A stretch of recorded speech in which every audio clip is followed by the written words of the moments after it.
Hi hello friends, എല്ലാവർക്കും നമ്മുടെ Sumi Mufas tasty കിച്ചണിലേക്ക് സ്വാഗതം. അപ്പൊ നമ്മുടെ നാളെ വരാനിരിക്കുന്ന മഴതോറും മുമ്പ് സീരിയലിന്റെ കുറച്ച് വിശേഷങ്ങളൊക്കെ കേട്ടാലോ? എല്ലാവരും നമ്മുടെ വീഡിയോസ് ഒക്കെ ഒന്ന് കേൾക്കണം കേട്ടോ. അതോടൊപ്പം ഒന്ന് ലൈക്ക് ചെയ്യാനും അതുപോലെ നമ്മുടെ ചാനൽ ആദ്യമായിട്ടാണ് കാണുന്നതെങ്കിൽ ഒന്ന് സബ്സ്ക്രൈബ് ചെയ്യാനായിട്ട് മറക്കരുത്. അങ്ങനെ നാളത്തെ കഥയിൽ കാണിക്കുന്നത് നമ്മുടെ അലീനയും രേവതിക്കുട്ടിയും ബബിതയും കൃഷ്ണമോളൊക്കെ നമ്മുടെ ചിന്നുമോളെ സ്നേഹനികേതത്തിൽ പോയി കണ്ടിട്ട് വന്ന ആ ഒരു സന്തോഷമൊക്കെയാണ് പറഞ്ഞറിയിക്കാൻ പറ്റാത്ത അത്രയും സന്തോഷം. കാരണം നല്ല ലാളിത്യമുള്ളൊരു കുട്ടി, ആ കുഞ്ഞു കുട്ടി പോലും രേവതിയോടും അലീനയോടും കാണിക്കുന്ന സ്നേഹം, അതുപോലെ അവര് തിരിച്ചു കാണിക്കുന്ന സ്നേഹം. ഇവര് മൂന്ന് പേരും, അതായത് രേവതിയും അലീനയും ചിന്നുമോളും ഒരച്ഛൻ അമ്മ മക്കളല്ല, എന്നിട്ട് കൂടി അവരൊരു രക്തബന്ധത്തെ പോലെ, കൂടപ്പിറപ്പുകളെ പോലെ, കുഞ്ഞനിയത്തിയെ പോലെ, മോളെ പോലെയൊക്കെയാണ്. ആ ഒരു റിലേഷൻ വെച്ചിട്ടൊക്കെയാണ് അവരുടെ ആ സ്നേഹം. അപ്പൊ അതൊക്കെ കണ്ട് ബബിതയ്ക്കും കൃഷ്ണമോഹൻ രോഹിതിനൊക്കെ വല്ലാത്തൊരു അതിശയമാണ്. കാരണം ഇത്രയും സ്നേഹം, ഈ സ്നേഹം, കൂടപ്പിറപ്പുകൾ തമ്മിലുള്ള സ്നേഹം പോലും അവര് തിരിച്ചറിഞ്ഞത് എപ്പോഴാണ്? നമ്മുടെ അലീന ഈ കുറച്ച് നാളുകൾക്ക് മുന്നെയാണ് ആ ഒരു സ്നേഹത്തിന്റെ തിരിച്ചറിവ് അവരിലേക്ക് അലീന എത്തിച്ചത്, അല്ലെ? ഇതുവരെ അങ്ങനെ കൂടപ്പിറപ്പുകൾ തമ്മിൽ ഒരു സ്നേഹമോ മിണ്ടലോ പറയലോ ഒന്നും നമ്മുടെ ബബിതയ്ക്കോ കൃഷ്ണമോക്കോ രോഹിത്തിനോ ഒന്നും തന്നെ ഇല്ലായിരുന്നു. സ്നേഹം എന്താണെന്ന് കാണിച്ചു കൊടുത്ത് അവരെ പഠിപ്പിച്ചെടുത്ത ആളാണ് അലീന. അതുകൊണ്ട് അവർക്ക് അതൊരു ഭയങ്കരമായിട്ടുള്ള ഒരു ഇത് ഫീലിങ്സ് തന്നെയായിരുന്നു, ഒരു ഫാമിലി പോലെ. ഇപ്പോഴുള്ള അവരുടെ നെടുമ്പുരയ്ക്കൽ വീട്ടില് ഇപ്പൊ അലീനയും ബബിതയും കൃഷ്ണമോളും രോഹിത്തും ഒക്കെ ഒരു സ്വന്തം കൂടപ്പിറപ്പുകളെ പോലെ പരസ്പരം സ്നേഹിച്ച് ലാളിച്ച് അവര് കഴിയണം, അല്ലെ? ആ ഒരു ഇതൊക്കെ കണ്ടിട്ട് അവർക്ക് ഭയങ്കര ഒരു അതിശയം തന്നെയായിരുന്നു. അങ്ങനെ തിരിച്ചവര് നേരെ എത്തുകയാണ്. അപ്പൊ നമ്മുടെ മാമച്ചനും ഗ്രേസമ്മയൊക്കെ കാത്തിരിക്കുകയാണ്, കാരണം അവര് വരുന്നതും കാത്ത്. അങ്ങനെ അവർ എത്തിക്കഴിഞ്ഞു. അപ്പൊ എത്തിക്കഴിഞ്ഞപ്പോ നമ്മുടെ ഗ്രേസമ്മ പറഞ്ഞു, ഓ, ചിന്നുമോളെ കാണാൻ എനിക്ക് കൊതിയായിട്ട് പാടില്ല, എത്ര നാളായി അവളെ ഒന്ന് കണ്ടിട്ട്. അപ്പൊ നമ്മുടെ ഗ്രേസമ്മയ്ക്ക് വലിയ ആഗ്രഹമായിരുന്നു ചിന്നുമോളെ കാണാൻ. കാരണം അന്ന് ആ ഒരു ദിവസം തന്നെ ചെന്നപ്പോ ചിന്നുമോളുടെ ആ ഒരു സ്നേഹം കണ്ടിട്ട് അവർക്കും ഒരു വലിയൊരു അതിശയമായിരുന്നു. കാരണം പെട്ടെന്ന് എല്ലാവരോടും ഇണങ്ങുന്നതും അങ്ങനെയൊക്കെ ഉള്ളൊരു സ്വഭാവമാണ് ചിന്നുമോളുടേത്. അപ്പോഴേക്കും നമ്മുടെ രേവതികുട്ടി പറഞ്ഞു, ചുമ്മാതെ പറയണേ അലീന ചേച്ചി, കാണാൻ അത്ര കൊതിച്ചിരിക്കുന്നവരാണെങ്കിൽ ഇടയ്ക്കൊക്കെ ഒന്ന് പോകും, ഒന്ന് പോടി പെണ്ണേ എന്ന് ഗ്രേസമ്മ പറയാം. അപ്പം നമ്മുടെ ഗ്രേസമ്മ അലീനയോട് പറയും, മോളെ, മാമച്ചന് വയ്യാതിരിക്കുന്നതുകൊണ്ടോ, അല്ലെങ്കിൽ ഞങ്ങൾ ഇടയ്ക്ക് എന്തായാലും ആ മോളെ കാണാനായിട്ട് പോകുമായിരുന്നു എന്നൊക്കെ പറഞ്ഞു കേട്ടോ. അപ്പോഴേക്കും നമ്മുടെ അലീന പറഞ്ഞു, നിനക്ക് എന്ത് കുശുമ്പാടി രേവതിക്കുട്ടി, എന്തിനാ ഇങ്ങനെ എപ്പോഴും പറഞ്ഞുകൊണ്ടിരിക്കണേന്നൊക്കെ പറഞ്ഞ് അലീന രേവതിക്കുട്ടീനെ ഒച്ചെടുക്കാൻ കേട്ടോ. പിന്നെ കാണിക്കുന്നത് നമ്മുടെ ബാലചന്ദ്രനും ഗോവർദ്ധനും കൂടെ പുനലൂർക്ക് അങ്ങനെ പോവേണ്. അപ്പൊ പുനലൂർക്ക് പോകുന്ന വഴി നമ്മുടെ ഗോവർദ്ധനൻ ബാലചന്ദ്രനോട് ചോദിക്കുന്നുണ്ട്, അല്ല ബാലേട്ട, നമ്മളിതിപ്പോ എവിടെയാണ് എന്താണെന്നുള്ള ഒരു ഐഡിയ ഒന്നും എനിക്കില്ല. ബാലേട്ടൻ പല ഉദ്ദേശങ്ങളോട് കൂടെയാണ് ഈ വന്നിക്കുന്നതെന്നുള്ളതൊക്കെ എനിക്കറിയാം, എങ്കിലും ഒരു ചെറിയ ഹിന്റെങ്കിലും എനിക്ക് താട്ടെ. അപ്പൊ അലീനയുടെ ആവശ്യമായിട്ടാണോ പോകുന്ന ബാലേട്ട? അവളെ എവിടെയെങ്കിലും പുതിയ സ്ഥലത്ത് ജോലിക്കാക്കാനോ അങ്ങനെ മറ്റുമാണോ? ജോലിക്കാക്കാനോ? നീ എന്താ ഗോവർദ്ധന പറയുന്നത്? അവളെ അങ്ങനെ അങ്ങ് മാറ്റിക്കളയാൻ അവള് വല്ല പട്ടിയോ പൂച്ചയാണോ? അവൾ ഇത്രയും നാളും അവളുടെ അമ്മയുടെ കൂടെയാണ് നിന്നത്. ഇനി കുറച്ചു നാൾ അവൾ അച്ഛന്റെ കൂടെ നിൽക്കട്ടെ എന്ന് ഞാൻ അങ്ങ് തീരുമാനിച്ചു. അമ്മയുടെ കൂടെ എന്തൊക്കെയാ ബാലേട്ട പറയുന്നത്? ഇത്രയും നാൾ അമ്മയുടെ കൂടെ എനിക്കൊന്നും മനസ്സിലാവുന്നില്ല. ബാലേട്ടൻ കാര്യങ്ങളൊന്ന് തെളിച്ച് പറയുക. അതെ, ഇനി കുറച്ചു ദൂരം കൂടെ നമ്മൾ പോയാൽ മതി, അപ്പോഴേക്കും നിനക്ക് കാര്യങ്ങളൊക്കെ മനസ്സിലാവും. നമ്മൾ എന്തിനാണ് വന്നേന്നും ഏത് കാര്യം ആരെ കാണാനാണ് എന്നുള്ളതൊക്കെ നിനക്ക് മനസ്സിലാവും. നിനക്ക് കുറച്ച് ക്ഷമിച്ചൂടെ എന്ന് ചോദിക്കും. അങ്ങനെ അതൊക്കെ കഴിഞ്ഞിട്ട് പിന്നെ കാണിക്കുന്നത് എന്താന്ന് വെച്ചാൽ നമ്മുടെ അലീനയൊക്കെ അവിടെ എല്ലാവരുമായിട്ട് സംസാരിച്ച് അവർ ഫുഡൊക്കെ കഴിച്ച് ഹാപ്പി ആയിട്ട് ഇരിക്കുകയാണ്. അപ്പൊ നല്ല അടിപൊളി ഫുഡൊക്കെ നമ്മുടെ ഗ്രേസ് അമ്മ റെഡിയാക്കി വെച്ചിരുന്നു. അവര് വരൂ എന്നുള്ളത് കണ്ടിട്ട് വരാൻ സമയമല്ലോ. അങ്ങനെ നല്ല ഫുഡൊക്കെ കഴിച്ച് അവരെല്ലാവരും സന്തോഷമായിട്ട് കുറച്ച് കാര്യങ്ങളൊക്കെ പറഞ്ഞ് അങ്ങോട്ടും ഇങ്ങോട്ടും ഇരുന്ന സമയത്താണ് നമ്മുടെ അലീനയുടെ ഫോണിലോട്ട് നമ്മുടെ മണിശങ്കർ വിളിക്കുകയാണ്. അപ്പൊ മനു വിളിച്ചിട്ട് ചോദിക്കും, എവിടെയാണെന്നൊക്കെ ചോദിക്കണം. അപ്പൊ അലീന പറയും, ഞങ്ങൾ ഇന്നതുപോലെ ഇങ്ങനെ രേവതി കുട്ടിയുടെ വീട്ടിലാണ്. ഓഹോ, അപ്പൊ അടിച്ചു പൊളിക്കുകയാണെന്ന് അർത്ഥം. എന്താ പിന്നെ അങ്കിൾ എവിടെയാ? അച്ഛൻ മിക്കവാറും 2-3 ദിവസം കഴിയും മനുവേട്ടാ. അപ്പൊ ഞങ്ങൾ മിക്കവാറും നാളെ അല്ലെങ്കിൽ നാളത്തെ കഴിഞ്ഞ് ഇവിടെ നിന്ന് പോകും. അച്ഛൻ വരുന്നതിന് മുന്നേ അങ്ങോട്ടേക്ക് പോകണം. അപ്പൊ അതുവരെ 2 ദിവസം ഇവിടെ ഒന്ന് നിൽക്കാന്ന് കരുതി വന്നതാന്ന് പറയും. അപ്പോഴേക്കും അലീന ചോദിക്കും, അവിടെ എന്തുണ്ട് വിശേഷം? ആ അവിടുത്തെ അവസ്ഥ എന്താണെന്ന് ഇങ്ങനെ ചോദിക്കുന്നത്. അപ്പോഴേക്കും മനു പറയും, എന്തവസ്ഥ, അതിന് വല്ല മാറ്റം വരുമോ? എനിക്കറിയാം മനുവായിട്ട്, അതുകൊണ്ട് തന്നെയാണ് ഞാൻ ഈ തീരുമാനം എടുത്തതെന്ന് അലീന മനുശങ്കറിനോട് പറയണ. അങ്കിൾ എങ്ങോട്ട് പോയെന്ന് എന്തെങ്കിലും നിന്നോട് പറഞ്ഞോന്ന് മനു അലീനയുടെ അടുത്ത് ചോദിക്കുകയാണ്. അപ്പൊ അലീന പറഞ്ഞു, എവിടേക്കാണെന്നൊന്നും അറിയില്ല, പക്ഷെ എനിക്കൊരു കാര്യം ഉറപ്പാണ്, അച്ഛൻ മിക്കവാറും എന്നെ സുരക്ഷിതമായിട്ട് എവിടെയെങ്കിലും ഒരു സ്ഥലത്ത് ആക്കാനുള്ള ഒരു പദ്ധതിയാണെന്ന് എനിക്ക് ഉറപ്പുണ്ട് മനുവേട്ട. കാരണം അച്ഛന്റെ ആ പോക്ക് കണ്ടറിയാം. അല്ലെങ്കിൽ അച്ഛൻ എവിടെ പോയാലും എന്നോട് പറഞ്ഞിട്ടാ പോണത്. ഇതിപ്പം ഇങ്ങനെ നീലഗിരിക്കും അല്ലെങ്കിൽ ഇങ്ങനെ പുനലൂർക്കൊക്കെ പോണു എന്നുള്ളത് മാത്രമേ പറഞ്ഞിട്ടുള്ളൂ. എന്നോട് അങ്ങനെ പറയാതെ പോകുമ്പോ എനിക്ക് എൻ്റെ ഒരു ഊഹമാണ്, അത് എൻ്റെ ആവശ്യത്തിന് വേണ്ടിയിട്ടാണ് അച്ഛൻ പോയിക്കുന്നത് എന്നുള്ളൊരു തോന്നല് എനിക്കുണ്ടെന്ന് അലീന പറയുന്നുണ്ട് കേട്ടോ. അപ്പോഴും മനു പറഞ്ഞു, എന്തായാലും അങ്കിളുടേതായിട്ടുള്ള ചില തീരുമാനങ്ങൾ ഉണ്ടാകും, നമുക്ക് എന്തായാലും അറിയാം എന്താണ് എന്നുള്ളതൊക്കെ. അതിനുശേഷം നമ്മുടെ വൈജന്തിയുടെ കാര്യത്തില് പ്രത്യേകിച്ചായിട്ടൊന്നും മനു പറയാനില്ല. കാരണം ആന്റി ഒരു കാര്യം തീരുമാനിച്ചത് തന്നെയാണ്, പിന്നെ അങ്ങനെയൊക്കെ പോണു എന്നൊക്കെ പറഞ്ഞിട്ട് നിൽക്കണം. ആ സമയത്ത് നമ്മുടെ രേവതി കുട്ടി വന്നിട്ട് ചോദിക്കും, അതെ എനിക്കൊന്ന് അങ്ങോട്ട് വരാവോ? അപ്പൊ അലീന ചോദിക്കും, എന്താടി വാ ഇങ്ങോട്ട്. അപ്പൊ മനുവിന്റെ കോൾ അലീന ഹോൾഡ് ചെയ്തൊക്കെയാണ്. അപ്പോഴേക്കും രേവതി കുട്ടി ആ ഫോൺ ഇങ്ങോട്ട് തന്നെ.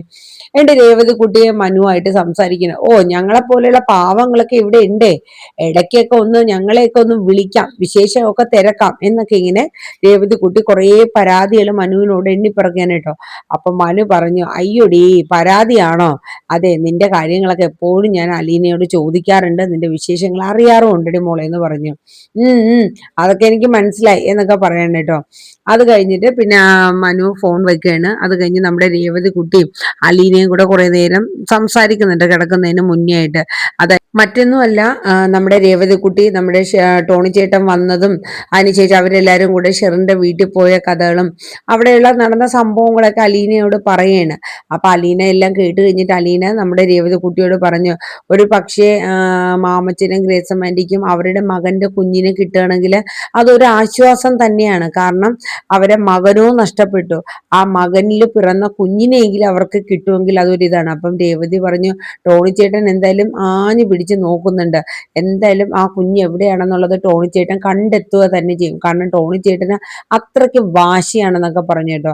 അപ്പോൾ നമ്മുടെ അലീന ചോദിക്കുന്നുണ്ട്, അല്ല ഈ ഷെറിന്റെ കാര്യം എന്താണ് ടോണി ചേട്ടൻ പറയണേന്ന് ചോദിച്ചു. അപ്പോൾ രേവതി പറഞ്ഞു, എനിക്ക് കറക്റ്റ് ടോണി ചേട്ടന്റെ നിലപാട് എന്തെന്നും അറിയില്ല, പക്ഷെ ഒരു കാര്യം ഉറപ്പാണ്, ടോണി ചേട്ടന്റെ മനസ്സിൽ ഇപ്പോഴും ഷെറിൻ ചേച്ചി ഉണ്ട് എന്നുള്ള കാര്യം എനിക്ക് ഉറപ്പാണ് എന്ന് പറഞ്ഞു. അങ്ങനെ അവർ ആ കാര്യങ്ങളൊക്കെ പറഞ്ഞ് സംസാരിച്ചുകൊണ്ടിരിക്കുകയായിരുന്നു കേട്ടോ. അത് കഴിഞ്ഞ് പിറ്റേ ദിവസമാണ് അപ്പോഴേക്കും നമ്മുടെ ബബിതയുടെ ഫോണിലോട്ട് ഒരു കോൾ വരെയാണ്. ബബിതയൊക്കെ എന്തൊക്കെയോ തമാശകളും മറ്റുമൊക്കെ പറഞ്ഞ് അങ്ങ് സന്തോഷമായിട്ടിരിക്കുന്ന സമയമായിരുന്നു. അപ്പൊ അമ്മയുടെ കോൾ കണ്ടപ്പോൾ തന്നെ ബബിതയുടെ മുഖം മാറി. കാരണം വെച്ചാൽ വിളിച്ചു കഴിഞ്ഞാൽ എന്തെങ്കിലും കുഞ്ഞായ്മ പറഞ്ഞ് അമ്മ വയ്ക്കാറുള്ളൂ, എന്തായാലും വിളിച്ചല്ലേ കോൾ എടുത്തു.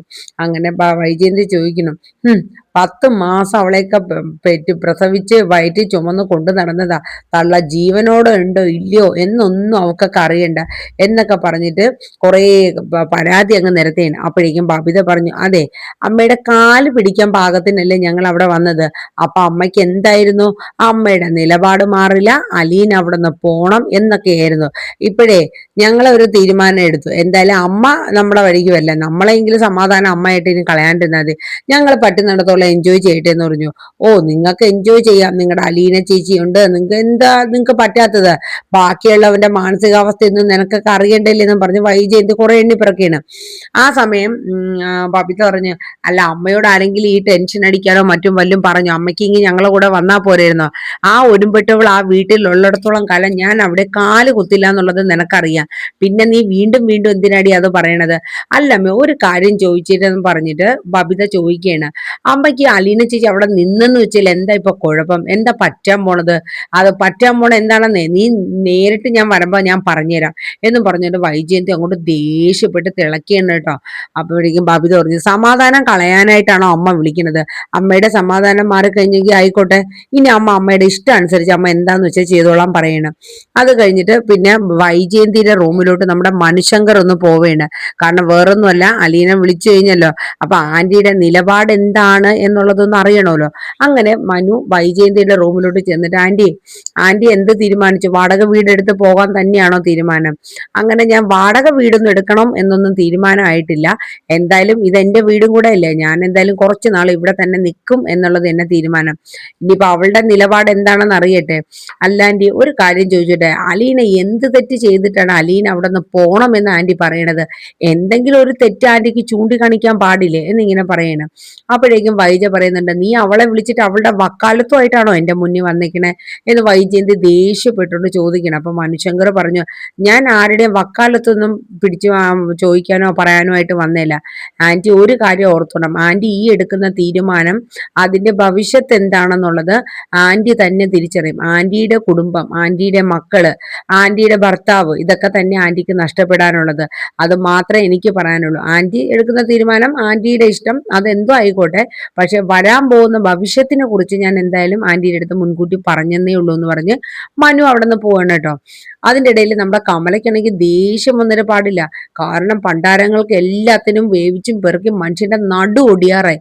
ഒരുത്തി ഉള്ളത് കൊണ്ടി നന്നാലും അടുക്കളയിൽ വന്നൊരു പാത്രം എടുത്ത് അവള് വെക്കൂല. പിറുപിറുക്കലോട് പിറുപിറുക്കലാണ് കമല. അപ്പൊ നമ്മുടെ രഞ്ജുവിനും മനുവിനും കാര്യമൊക്കെ മനസ്സിലായി. കാരണം വേറൊന്നുമല്ല, വൈജാന്റിയും കൂടെ ഇവിടെ നിന്ന് പോയി കഴിഞ്ഞാൽ അമ്മയ്ക്ക് സമാധാനം ആവുള്ളൂ. അപ്പൊ അതിന്റെ ഒരു മുന്നോടിയായിട്ടുള്ള പിറുപിറുക്കലും കാര്യങ്ങളൊക്കെയാണ് നമ്മുടെ കമല അടുക്കളയിൽ നിന്ന് നടത്തിക്കൊണ്ടിരിക്കുന്നത്. പിന്നീട് ലാസ്റ്റ് ആയിട്ട് കാണിക്കുന്നത് നമ്മുടെ ബാലചന്ദ്രനും ഗോവർദ്ധനും ഏകദേശം ബാലചന്ദ്രൻ ഉദ്ദേശിച്ച ഒരു സ്ഥലത്ത് എത്തുകയാണ്. അങ്ങനെ ഗോവർദ്ധൻ ഒരു സ്ഥലത്ത് സ്റ്റേ ചെയ്യിപ്പിച്ചിട്ട് ബാലചന്ദ്രൻ പോവുകയാണ്. അപ്പൊ ഗോവർദ്ധനൻ ചോദിക്കും, അല്ല ബാലേട്ടാ, ഞാൻ വരണ്ടേന്ന് ചോദിക്കണം. അപ്പോഴേക്കും ബാലേന്ദ്രൻ പറയുന്നുണ്ട്, നീ ഇപ്പൊ വരണ്ട, അത് ഞാൻ ഒന്ന് പോയി ഒന്ന് കണ്ട് എല്ലാവർക്കും ഒന്ന് മനസ്സിലാക്കട്ടെ, എന്നിട്ട് നിന്നെ കൊണ്ടുപോവാം. ഗോവർദ്ധന, നീ അധികം ടെൻഷൻ അടിക്കണ്ട. നീ ഇനി ഒരു ഇച്ചിരി സമയം കൂടെ കഴിഞ്ഞാൽ നമ്മൾ വന്നത് എന്തിനാണെന്നും എന്തായിരുന്നു എന്റെ ലക്ഷ്യമെന്നും ഒക്കെ നിനക്ക് മനസ്സിലാവും. അപ്പൊ ഗോവർദ്ധനൻ പറഞ്ഞു, ആയിക്കോട്ടെ ബാലേട്ട, ഒത്തിരി ദൂരേക്കാണോ പോണത്? അല്ലല്ല, ഞാൻ ഈ പരിസരത്ത് തന്നെയാണ് പോകുന്നതെന്നൊക്കെ പറഞ്ഞിട്ട് നമ്മുടെ ഗോവർദ്ധനെ അവിടെ ആക്കിയിട്ട് ബാലചന്ദ്രൻ പോവാണ്. വേറെ എങ്ങോട്ടും അല്ല, സ്റ്റാൻലി എവിടെയാണെന്നുള്ളതിന്റെ കാര്യമൊക്കെ ബാലചന്ദ്രന് മനസ്സിലായി കഴിഞ്ഞു. അങ്ങനെ സ്റ്റാൻലിയെ തേടി ബാലചന്ദ്രൻ പോവാണ്. ആ പോകുന്ന സീനോട് കൂടെയാണ് നാളത്തെ പ്രൊമോ വൈൻഡപ്പ് ചെയ്യുന്നത്. അപ്പൊ എല്ലാവരും നമ്മുടെ വീഡിയോസ് ഒക്കെ ഒന്ന് സ്കിപ്പ് അടിക്കാണ്ട് കേൾക്കുക. അതോടൊപ്പം തന്നെ നമ്മുടെ ചാനൽ ആദ്യമായിട്ട് കാണുന്നെങ്കിൽ ഒന്ന് സബ്സ്ക്രൈബ് ചെയ്യാനായിട്ട് ആരും മറക്കരുത്. പിന്നെ നിങ്ങളുടെ അഭിപ്രായങ്ങളൊക്കെ കമന്റ് ബോക്സിൽ രേഖപ്പെടുത്തണം കേട്ടോ. കാരണം കമന്റ്സ് നമുക്ക് വരുന്നതേ ഇല്ല. നിങ്ങളുടെ അഭിപ്രായം എന്താണെങ്കിലും ഒന്ന് രേഖപ്പെടുത്താനായിട്ട് എല്ലാവരും ശ്രമിക്കുക. പിന്നെ ലൈക്ക് അടിക്കാൻ മറക്കണ്ട, ഒപ്പം നമ്മൾ സ്റ്റാർ ബട്ടൺ ഹൈപ്പും. അപ്പൊ എല്ലാവർക്കും ഒരു ശുഭരാത്രി പറഞ്ഞുകൊണ്ട് നിർത്തുന്നു. താങ്ക്